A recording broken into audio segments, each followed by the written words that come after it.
Join me as I begin sorting through my pennies. Now, I am not a coin expert, but I've learned a little something, something that I want to share with you. And that is, since pennies are now discontinued, you might want to go through some of them. And what I'm going to do in a couple of videos over the couple of days is share with you some points for sorting them and looking through them and deciding which ones you might want to investigate even further. So the first thing I want to show you is the fact that there's a difference between wheat pennies and zinc clad pennies. Now let me show you. The wheat penny, take all of the pennies you have, that the back is like that. You see? It says 1 cent. And you see the wheat around the edge right there? You see a whole thing, it's like a strand of wheat on each side. That's a wheat penny. And if you flip it over, it will probably say a date that is before 1982. Now,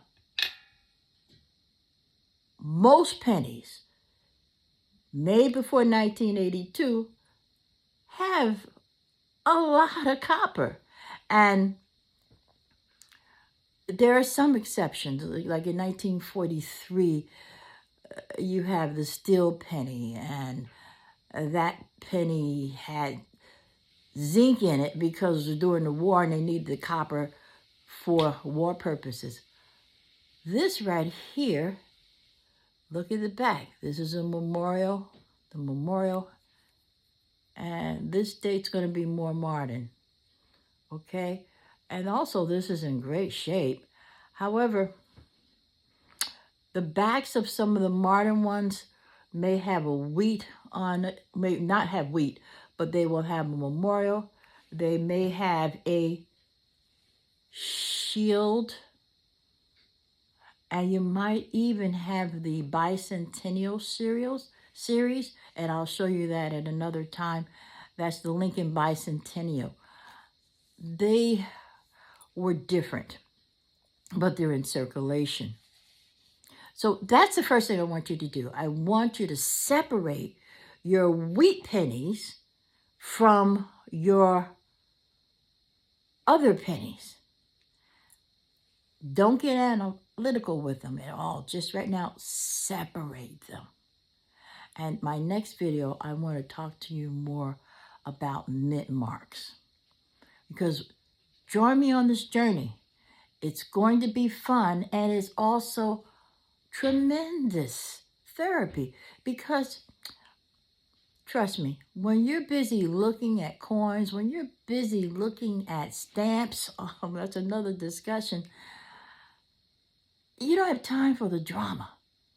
Really, because you can be in pain.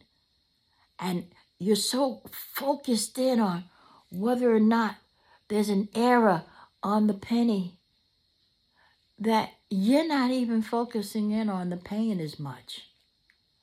When you're looking through your pennies, you're looking for certain attributes, looking at the condition, you're looking at the collectabilities.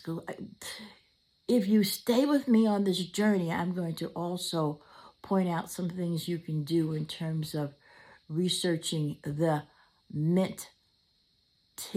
That means how many were made. Because if there are less that were made in a given year, in a given mint, in other words, whether it was, and we'll talk about mintage later, but if it was less made in San Francisco versus that in Denver and Philadelphia, then you better believe the one from San Francisco is going to have a higher resale value. So I'm going to talk to you about a couple of things based on what I currently know. But I also will share some resources, hopefully you can go and look at to learn more. This is a process, but just the learning itself, dealing with coins and stamps, I have found to be very, very exciting. It's not just a baby boomer thing, okay?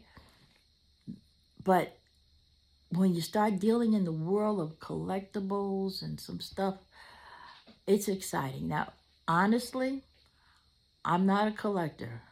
I just collect long enough to flip it.